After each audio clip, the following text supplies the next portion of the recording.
নোয়াখালীর সুবর্ণচরের এক প্রত্যন্ত গ্রামে জন্ম নেওয়া ৯ বছরের আইমান সাদিক এখন স্থানীয় ক্রিকেট প্রেমীদের মুখে মুখে।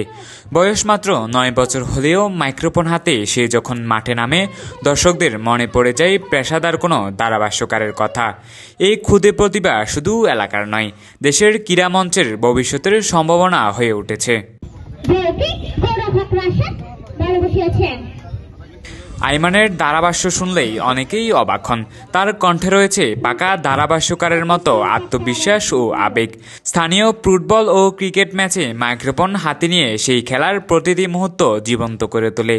তার এই প্রতিভা সামাজিক যোগাযোগ মাধ্যমে ছড়িয়ে পড়লেই অনেকে তাকে ক্ষুদে ধারাভাষ্যকার হিসেবেও আখ্যা দেন। আমি একজন ক্ষুদে ধারাভাষ্যকার হিসেবে আমার সবাই আদর করে। আমাদের আইমান তো আসলে আমাদের জন্য গর্ব। আজকে যেখানে সুবর্ণচরে এই আমরা যারা বয়স্ক ভালোভাবে আমরা খেলাধুলা বুঝি না, প্লেয়ারের নাম জানি না, আমরা যারা প্লেয়ারের এই বিভিন্ন টিমের নাম বলতে আমাদের কষ্ট হয়, সেখানে সে আজকে মাত্র 9 থেকে 10 বছর তার বয়স।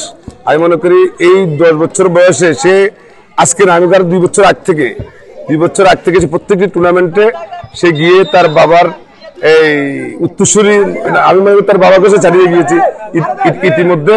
সে প্রত্যেকটি প্লেয়ার এবং প্রত্যেকটি টুর্নামেন্টের নাম যেভাবে সে বলে, অনেক সময় অনেকে আমরা হতবাক হয়ে যাই। এই পড়ালেখার পাশাপাশি সে যে এই যে ধারাভাষ্যকারের একটা ইয়াতে আছে, আমি মনে করি যে সুবর্ণচরে এটা মনে হয় একটা সে একজনে ওয়ান ম্যান।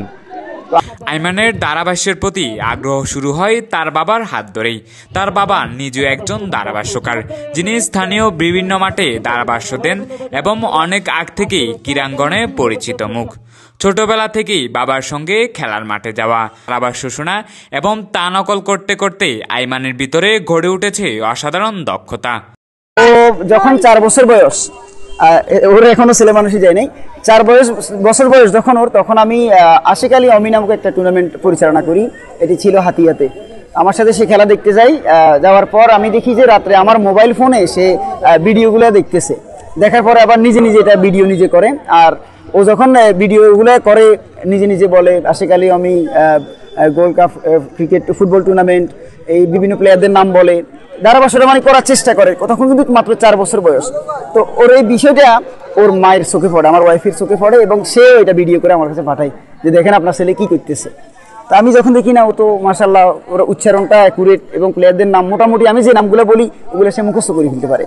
তো এটা দেখতে আসলে তাকে আমি চিন্তা করি যে আমার সুবর্ণচর ভিত্তিক খেলাধুলাতে আমি তাকে একটু কন্টিনিউ করার চেষ্টা করি, এবং দেখি না সে কি কতটুকু করতে পারে। যদি ভালো পারে আলহামদুলিল্লাহ, আর না পারলেও সমস্যা নেই, বাচ্চা মানুষ।